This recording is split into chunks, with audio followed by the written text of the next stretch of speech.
और उनके जो भी टूरिज्म है उसके ऊपर बैन लगना चाहिए। भारत और पाकिस्तान के बीच बढ़ते तनाव के बीच तुर्की ने पाकिस्तान के समर्थन में खुलकर बयान देकर भारत की जनता को नाराज कर दिया है और इसका असर अब सिर्फ कूटनीति तक सीमित नहीं रह गया, बल्कि भारत के नागरिक, व्यापारी और टूरिज्म इंडस्ट्री ने तुर्की के खिलाफ मोर्चा खोल दिया है।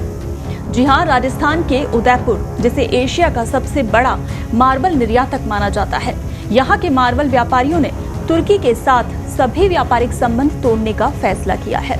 उदयपुर मार्बल प्रोसेसर्स कमेटी के अध्यक्ष कपिल सुराना ने कहा कि हम सभी ने सर्वसम्मति से तुर्की से व्यापार बंद करने का निर्णय लिया है, क्योंकि वो पाकिस्तान का समर्थन करता है। गौरतलब है कि भारत में 70% मार्बल आयात तुर्की से होता है, तो ऐसे में ये कदम आर्थिक दबाव का बड़ा संकेत है। उदयपुर जो है एशिया की सबसे बड़ी मार्बल निर्यात की मंडी है और हमने सर्वसम्मति से जो सभी यहाँ के सदस्य उन्होंने एक निर्णय लिया है कि टर्की ने जो भारत विरोधी गतिविधियाँ और पाकिस्तान के हक में जो भी कदम उठाए हैं उसके लिए हमने यहाँ पे जो भी टर्की से आयातित माल जो भारत के अंदर आता है उस पर रोक लगाने का एक निर्णय लिया है और हमारे सभी सदस्यों ने इसे सर्वसम्मति से स्वीकार किया है। भारत के अंदर लगभग आप बात करें तो 14 से 18 लाख टन माल आयात भारत के अंदर होता है, जिसके अंदर एक बहुत बड़ी भागीदारी लगभग 70% की टर्की के आयातित माल की है।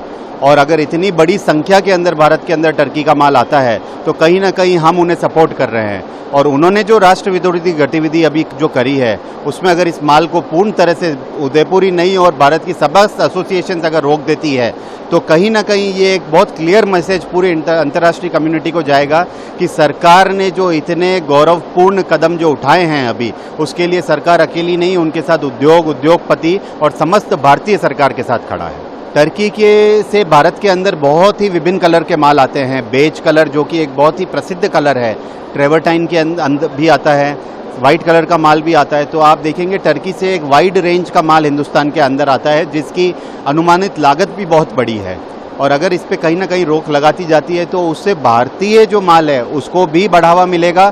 तो और ये जो राष्ट्र विरोधी गतिविधि जो करी है उससे एक क्लियर मैसेज इंटरनेशनल कम्युनिटी में जाएगा। वहीं इस अभियान में महाराष्ट्र के पुणे के व्यापारी भी जुड़ गए हैं। उन्होंने तुर्की से सेब आयात करना बंद कर दिया है और अब से वो सेब हिमाचल प्रदेश, उत्तराखंड और ईरान जैसे विकल्पों से खरीद रहे हैं। वहां के स्थानीय निवासियों ने भी इस कदम का खुलकर समर्थन किया है। उन्होंने कहा कि जब हमारे पास इतने विकल्प हैं तो फिर हम उस देश से क्यों खरीदें जो कि भारत के खिलाफ खड़ा है। तो तुर्की के पाकिस्तान प्रेम पर भारत की ट्रैवल इंडस्ट्री ने भी अपना कड़ा रुख अपनाया है। प्रमुख ट्रैवल कंपनियां जो हैं उन्होंने भी अपने तुर्की और अजरबैजान के पैकेज रद्द कर दिए हैं। यानी जो भारतीय पर्यटक है उन्होंने अब तुर्की और अजरबैजान जाने के जो उनके फैसले थे उन सभी को अभी निरस्त कर दिया है। तो इस कदम से ये तो स्पष्ट संदेश दिया गया है कि भारत के लोग केवल सरकार के भरोसे नहीं बैठे हैं, वो खुद भी अपने स्तर पर जवाब देने को तैयार हैं। सोशल मीडिया पर इस वक्त #बॉयकॉट-टर्की ट्रेंड कर रहा है।